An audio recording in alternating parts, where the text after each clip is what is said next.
The music didn't just fade, it was severed, leaving the kind of heavy, suffocating silence that usually precedes a natural disaster.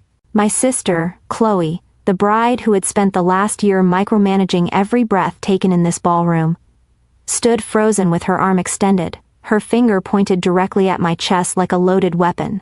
She had been mid-shout, ready to have me removed for some imaginary slight, when the most powerful man in the room stepped between us.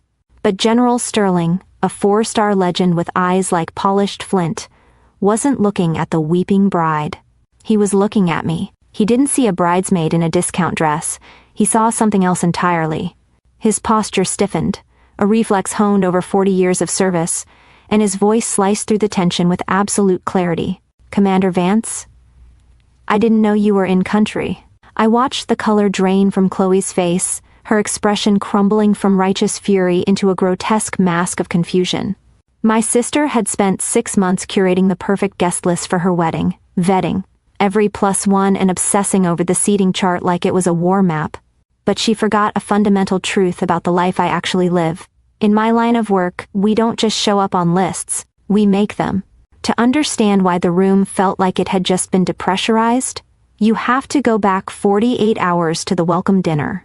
The air was thick with the scent of expensive lilies and desperate perfectionism, as Chloe, the family's undisputed golden child, cornered me near the buffet. She looked manic, her eyes darting around the room to ensure no one important was watching her talk to the family disappointment. She gripped my arm, her manicured nails digging into my skin, a physical reminder of my place in her world. She wasn't asking for a favor, she was issuing a restraining order. "Look, Elena, just stay in the background this weekend," she hissed, her voice dripping with that familiar, patronizing sweetness she reserved just for me. She nodded toward the head table where General Sterling sat, looking imposing even while eating a salad.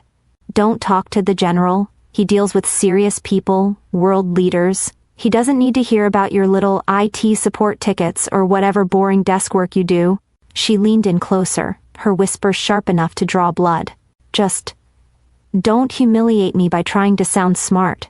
You're a nothing in his world, okay?" I didn't blink. I didn't pull my arm away, or tell her that I had landed at Dulles 3 hours ago, straight from a classified debrief at the Pentagon regarding a situation in the South China Sea. I didn't mention that my boring desk work currently involved authorization codes that the general was waiting on. I just looked at her, at the sister who had erased my entire identity to fit her narrative, and gave a stoic nod. She smiled, satisfied that she had successfully managed the liability. She thought she was protecting the general from my mediocrity. She didn't realize she was protecting herself from the truth, that the nothing she grew up with was actually the only person in the room authorized to know the general's secrets. My mother, Janet, a woman who treated social standing like a contact sport, was already doing damage control before I even unpacked my suitcase. I could hear her in the hallway, standing just outside my door, explaining my existence to a distant aunt with the hushed, tragic tone usually reserved for medical diagnoses.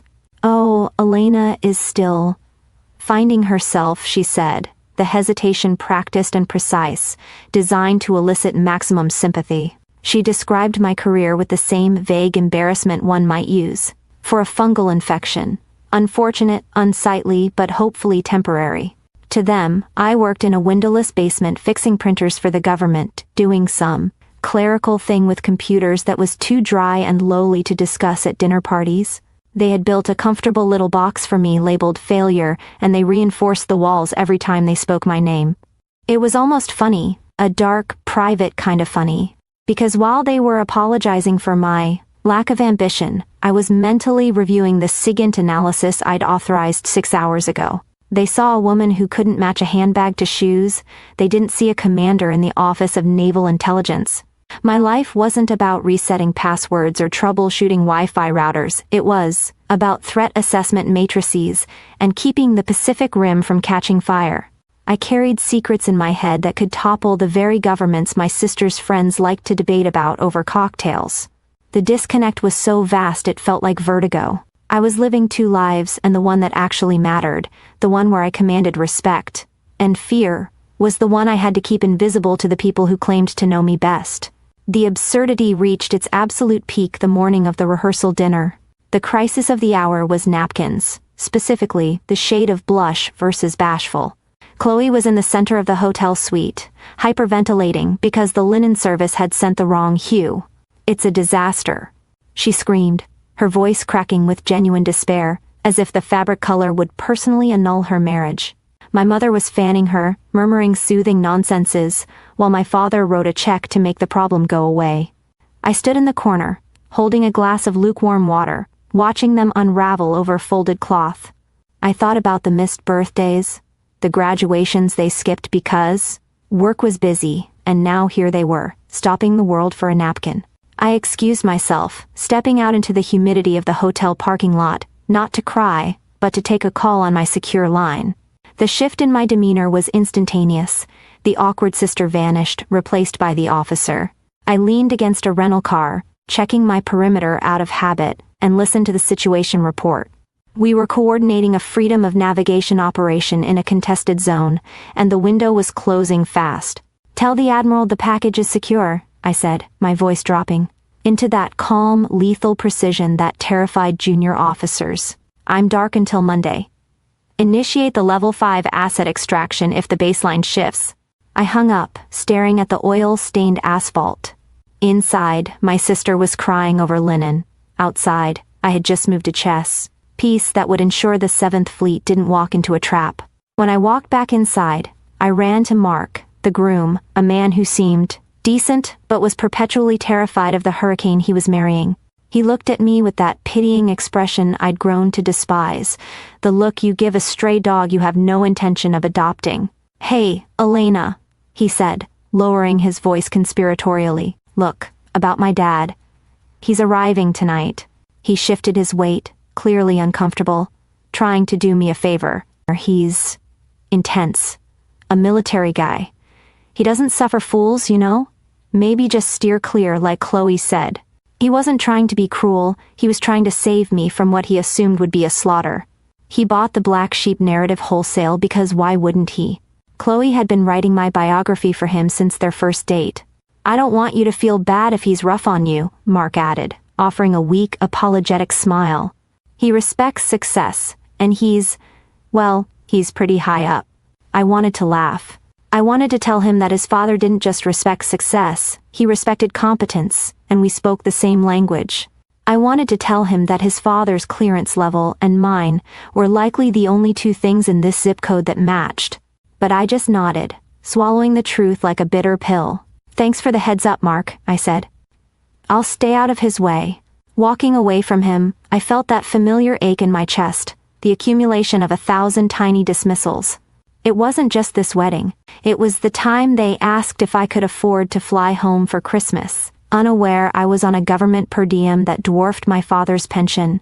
It was the years of being told to be more like Chloe, to care more about appearances, and less about whatever weird stuff I was doing. They measured worth in Instagram likes and country club memberships. I measured it in lives saved and silence kept. I was a ghost in my own family, haunting the edges of their picture-perfect life, protecting them from a world they were too self-absorbed to even fear. I adjusted the strap of my bag, feeling the weight of the encrypted phone against my hip. It was my anchor, a reminder of who I really was when the gaslighting got too loud. I had spent a decade managing geopolitical crises without breaking a sweat. Dealing with a bridezilla should have been easy. But in my family, the hierarchy was absolute, and I was at the bottom. Until the general arrived, and the chain of command got rearranged. The cocktail hour was a study in forced casualness, everyone holding their breath the moment General Sterling walked through the doors. The air in the room seemed to stiffen, snapping to attention, just like the stiff-backed aides flanking him. Chloe was immediately at his side, morphing into a version of herself I barely recognized, demure, attentive, the picture-perfect, dutiful daughter-in-law. She laughed too loudly at his polite pleasantries, her eyes darting around the room to ensure everyone was witnessing her proximity to power. It was a brittle performance, the exact same one she used to put on for our parents to hide her. Failures behind a dazzle of charm, and just like our parents, the general seemed to be buying it. Then, the dynamic fractured. A young captain leaned in and whispered something into the general's ear, and I saw the mask of the statesman slip, revealing the predator underneath. Through the hum of polite conversation, I caught a fragment of his low, sharp question. Did they confirm the telemetry on Task Force 77? My stomach dropped, not out of fear, but out of familiarity. I had written the threat assessment for that exact task force 3 days ago. I knew exactly what was happening in the Pacific, and I knew the general was missing. A critical piece of the puzzle that was currently sitting in my encrypted outbox. My instinct was to step forward. But decades of training kicked in. You don't interrupt a general, you wait for the opening. I watched him tap his phone, frustration etching deep lines into his forehead, and I made a quiet decision. I wasn't going to play the dumb sister anymore. If he asked, I would answer, not as the family failure, but as Commander Vance. I sipped my sparkling water, eyes locked on him, calculating the exact moment the intel gap would force him to look for a secure line. But Chloe, ever the vigilant guard dog of her own insecurities, intercepted my line of sight. She materialized in front of me, blocking my view with a manic frozen smile. "I saw you looking," she hissed, her voice low and venomous. "Don't even think about it, he doesn't want to talk to you. Go check on the seating chart. Make yourself useful for once." It was the same tone she used when we were kids, demanding I clean up her messes while she took the credit. I didn't argue. I simply nodded, stepping back with a small, knowing smile that clearly unsettled her. She didn't notice the man standing just behind the general, a major I had briefed, at the Pentagon last month, do a double take as he scanned the room. He tapped his tie, a subtle acknowledgement, and looked down at his phone. Chloe marched away, satisfied she had put the dog back in its crate, completely unaware that the cage door was already open. Chloe thought she could order me around like a caterer. She didn't know that the man standing next to the general had just texted me, "Commander, is that you? The old man is asking for a sit rep." The invitation to the real meeting had just been delivered. The reception hall was a battlefield of egos, and General Sterling was the high ground everyone was desperate to capture. My sister was practically dragging him by the elbow, parading him past the floral arrangements as if he hadn't planned the invasions of entire countries. I was standing near a marble pillar, nursing a glass of sparkling water and trying to make myself as small as possible, a survival tactic I'd perfected over 20 years of being the extra child. I wasn't hiding exactly.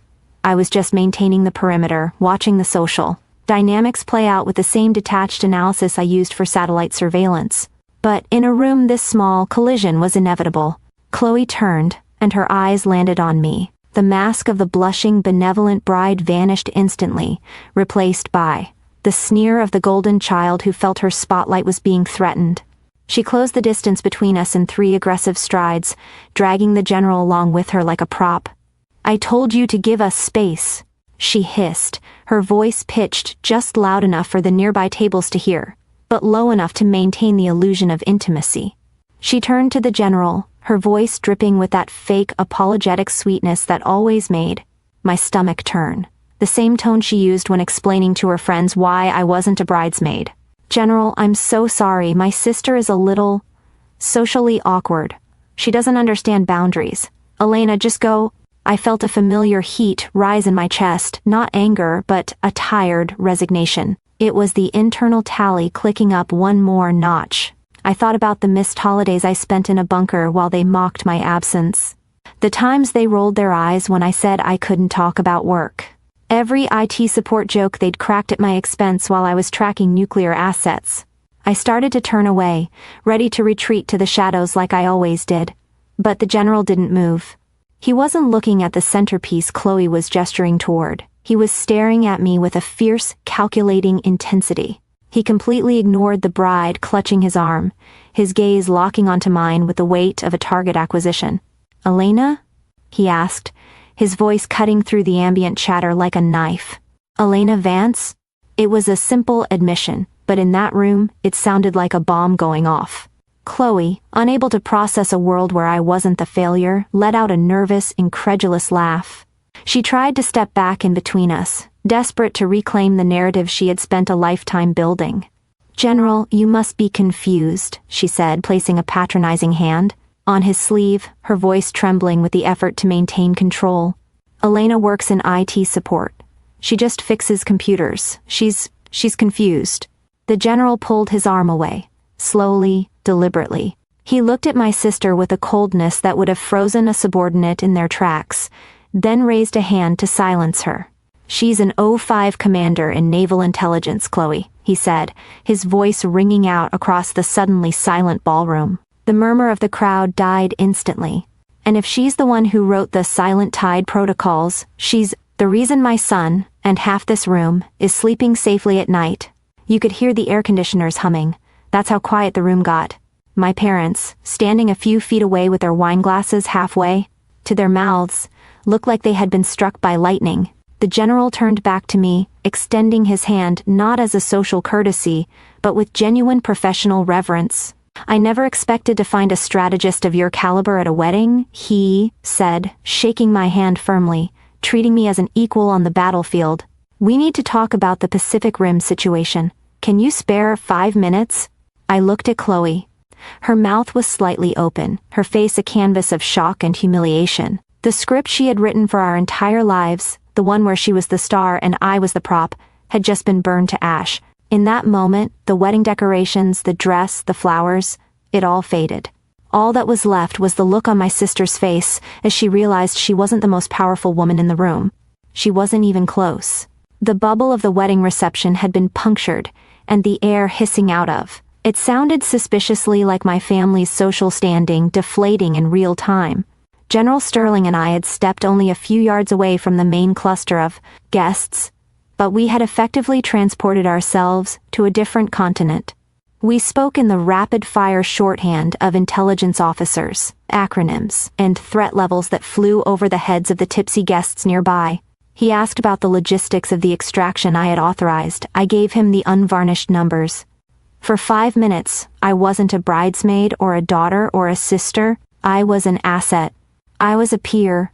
And for the first time in my life, in a room full of people who shared my DNA, I felt completely and totally seen. I could feel the heavy, bewildered gaze of the groom's family burning into the side of my face.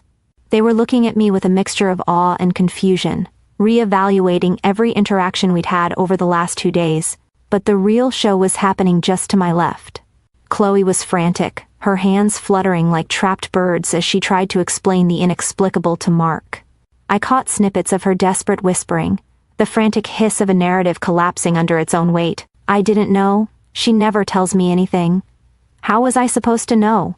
The irony was so rich it nearly choked me. She was angry that I hadn't told her about my life, conveniently forgetting that every time I had tried to speak for the last 10 years, she had interrupted me to talk about a floral arrangement or a promotion I didn't care about. She had demanded my silence, and now she was terrified by the volume of it. When the general finally excused himself to make a call, giving me a respectful nod, that was worth more than 1,000 hugs from my mother. My father saw his opening. He approached me slowly, holding his wine glass like a shield, his face arranged in a puzzled frown. He looked at me as if I were a stranger who had just crashed a party, not the daughter he had raised. He cleared his throat, looking around to see if anyone important was watching us before asking the question that had been written on his forehead for the last 20 minutes. "Elena," he started, his voice sounding hollow.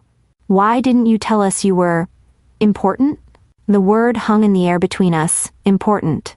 Not successful, not happy, not safe. Important. That was the only metric that had ever mattered to him. I looked at him, and I felt absolutely nothing. No anger, no desire to scream, just a cool, detached fatigue. I thought about the time I tried to explain my acceptance into the officer program, and he had asked if the uniform would make me look boxy. I thought about the awards sitting on my shelf in DC that he had never asked to see. "I tried, Dad," I said, my voice steady and quiet. "I tried for years. You were just too busy listening to Chloe to hear me." I didn't wait for his rebuttal. I didn't need it. I walked away, leaving him standing there with his lukewarm wine and his realization that he had bet on the wrong horse. As I made my way toward the exit, I passed the general one last time. He was standing with his son, Mark, and his expression had shifted from professional warmth to a cold, hard judgment. He wasn't looking at me, he was looking at Chloe, who was currently berating a waiter. I slowed my pace just enough to hear the general's low rumble, a warning given from father to son. "Mark, your wife underestimates people. She looks at a person and decides their value based on a suit or a title. In our world, that's a liability. You need to watch that. It was a death sentence for Chloe's social ambitions with her new in-laws. She wanted to be the queen bee, but the general had just tagged her as a security risk. I didn't stay for the cake. I didn't say goodbye to my mother, who was currently hiding in the bathroom. I walked out of the venue, sat on the bumper of the valet stand, and unstrapped the ridiculous heels I had been forced to wear. I pulled my combat boots out of my bag, the worn, comfortable leather feeling like sanity returning. A black government SUV idled at the curb, the driver waiting for me. I slid into the back seat, the heavy door thudding shut and sealing out the music, the laughter, and the lies. "Dulles," I said. "I have a hard start at 0600. 3 months later, the wedding was a distant memory, replaced by the humming silence of the skiff. I was back at my desk, reviewing satellite imagery, when a courier dropped a thick cream-colored envelope on my desk. It was from General Sterling. Inside was a personal letter thanking me for the insight that night. Insight that had, unbeknownst to my family, helped shift a carrier group out of harm's way. But the real prize was at the bottom, a formal recommendation for the war. College, a golden ticket that would fast-track my career to the Admiralty. My phone buzzed against the desk. I glanced down. It was a text from Chloe. "Hey, Mom said you got a promotion or something? That's crazy. We should grab lunch. I want to hear all about it. XOXO. I looked at the screen. I saw the desperation masked as sisterly affection.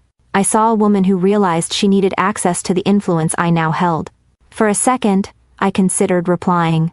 I considered telling her to go to hell. But then, I realized she didn't deserve my anger any more than she deserved my secrets. I pressed archive. The message vanished. I picked up the general's letter, filed it in my portfolio, and turned back to the monitors. I had work to do. My family wanted me to be invisible, so I became a ghost, one that moves nations from the shadows. They wanted a nothing, but they got a commander. And frankly, I prefer the salute to the applause. If you've ever been the black sheep who was secretly the wolf, tell me your story in the comments. We know who really runs the pack.